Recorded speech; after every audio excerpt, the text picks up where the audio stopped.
Media asal Korea Selatan Chosun memberitakan hasil imbang yang diraih timnas Indonesia atas Bahrain. Mereka menyebut Indonesia harus menelan kekecewaan saat mereka hampir meraih kemenangan tipis kala bertandang ke Bahrain.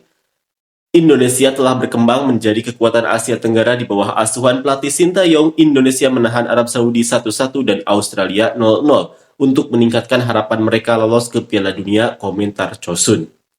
Media lain asal Korea Selatan menyebut Indonesia tidak dapat menahan serangan terakhir Bahrain sehingga 3 pertandingan berturut-turut tanpa kemenangan.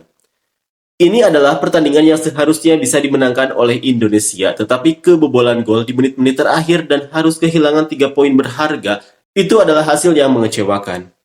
Ada 6 menit tambahan waktu di babak kedua, namun pada menit ke-9 Indonesia kebobolan, 3 menit tambahan waktu mengubah nasib Indonesia dan Bahrain, komentar Nate. Selanjutnya, media Vietnam juga turut memberikan komentarnya adalah media Vietnam VN menyoroti bagaimana hasil imbang 2-2 dalam pertandingan melawan Bahrain. Kehilangan kemenangan di menit-menit terakhir, tim Indonesia turun ke posisi kedua dari belakang. Media ini juga menyebut bahwa Sintayong menurunkan 10 pemain naturalisasi ke lapangan, termasuk bek tengah yang baru saja menyelesaikan proses naturalisasi adalah Mads Hilgers. Satu-satunya pemain domestik yang ikut serta adalah nama baru gelandang Malik Rizaldi, komentar Vietnam VN. Masih dari media Vietnam lainnya adalah VN Express juga menyoroti keputusan wasit yang picu kontroversi di laga kontra melawan Bahrain. Indonesia tertahan dari kemenangan bersejarah di kualifikasi Piala Dunia melawan Bahrain. Staf pelatih Indonesia marah ketika wasit memberikan waktu tambahan yang terlalu banyak dan asisten pelatih Sintayong diusir karena bereaksi berlebihan, komentar VN Express. Media asal Jepang, Soccer King, turut menyoroti laga tandang Indonesia yang digelar di Bahrain. Bahrain mencetak gol penyeimbang yang dramatis di menit-menit terakhir babak kedua, hasil imbang ketiga Indonesia secara beruntun di kualifikasi Piala Dunia 2026. Hasil ini membuat kedua tim berbagi 1 poin dalam hasil imbang yang dramatis, komentar Soccer King. Media Belanda, Voetbal Internasional, ikut menyoroti kejanggalan kepemimpinan wasit Ahmed Abubakar Alkaf saat memimpin laga Bahrain versus Indonesia. Voetbal Internasional, mereka juga memperhatikan bahwa wasit Ahmed Abubakar Alkaf menambah masa injury time. Indonesia kehilangan poin berharga di masa injury time dalam rangkaian kualifikasi Piala Dunia. Namun, pada menit ke-9 injury time keadaan menjadi buruk bagi Indonesia. Wasit awalnya hanya memberikan tambahan waktu 6 menit, tetapi menjadi 9 menit. Pada menit terakhir, Marhon mencetak gol, menyamakan kedudukan, dan dengan itu membuat Indonesia berduka, komentar Voetbal Internasional. Football juga menyoroti komentar dari Sintayong setelah pertandingan.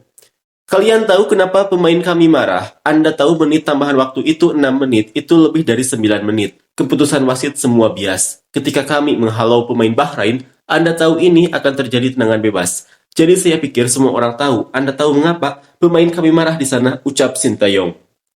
Selanjutnya, media asal Amerika Serikat ESPN memuji perjuangan timnas Indonesia yang ditahan imbang Bahrain 2-2. Menurut media Amerika itu, kehebatan Garuda yang tak terkalahkan di 3 laga tersebut membuktikan bahwa level timnas Indonesia saat ini sudah Asia, bukan Asia Tenggara lagi. Berlaga di babak ketiga kualifikasi Asia untuk Piala Dunia pertama kalinya, Indonesia telah membuktikan bahwa mereka bisa bersaing dengan tim-tim terbaik di benua ini. Sebulan yang lalu mereka memulai kampanye dengan 2 pertandingan berturut-turut melawan 2 kekuatan besar Asia, yakni Arab Saudi dan Australia, yang keduanya tampil di Piala Dunia terakhir dan berhasil meraih 2 hasil imbang yang patut diapresiasi.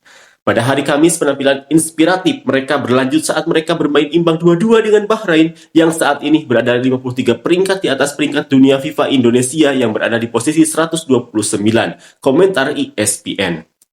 Selanjutnya, media Cina Sohu menyebut hasil akhir laga tidak adil buat timnas Indonesia. Momen memalukan di 18 besar, Indonesia disamakan di menit 99, seluruh tim geram. Timnas Cina diuntungkan, begitu judul artikel yang mereka tulis. Pada pertandingan tersebut, Indonesia mendapat hasil yang tidak adil dan akhirnya ditahan imbang 2-2 oleh lawan. Usai pertandingan, seluruh tim Indonesia melakukan protes kepada wasit, namun tidak membuahkan hasil. Indonesia tampil bagus di kualifikasi ini. Di 2 babak pertama, mereka bermain imbang 1-1 dengan Arab Saudi dan menahan 0-0 Australia. Baru-baru ini, Indonesia menaturalisasi 2 pemain baru dengan kekuatan yang baik dan efektivitas tempurnya semakin ditingkatkan. Pada laga melawan Bahrain, Indonesia merelakan penguasaan bola dan lebih fokus pada pertahanan. Sepanjang pertandingan, Indonesia memiliki tingkat penguasaan bola sebesar 44% dan melepaskan 5 tembakan. Namun efisiensi ofensif Indonesia sangat tinggi, seluruhnya 5 tembakan tepat sasaran. Sedangkan lawan memiliki 24 tembakan namun hanya 5 tepat sasaran, komentar Sohu.